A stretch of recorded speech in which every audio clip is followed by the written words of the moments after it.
दर्यापूर नगर परिषदेने सन 2020 ते 2021 मध्ये शहर स्वच्छतेसाठी तब्बल 11 घंटागाड्या नवीन खरेदी केल्या होत्या। मात्र सध्या त्यापैकी केवळ 5च गाड्या कार्यरत असून उर्वरित 6 गाड्या निकामी अवस्थेत पडून असल्याची धक्कादायक माहिती समोर आली आहे। परिणामी शहरातील अनेक भागांमध्ये नियमित कचरा संकलन होत नसल्याने जागोजागी कचऱ्याचे ढिगारे साचले आहेत।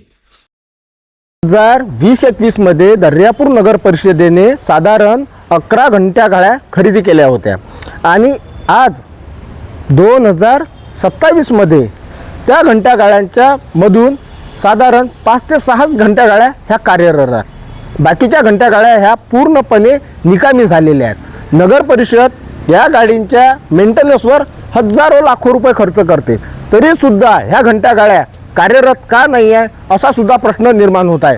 शहरामध्ये अनेक ठिकाणी घंटी गाडी पोहोचत नाही, त्यामुळे कचऱ्यांचे ढीग सुद्धा लागलेले आहेत आणि शहरवासियांच्या आरोग्याला सुद्धा धोका निर्माण होत आहे।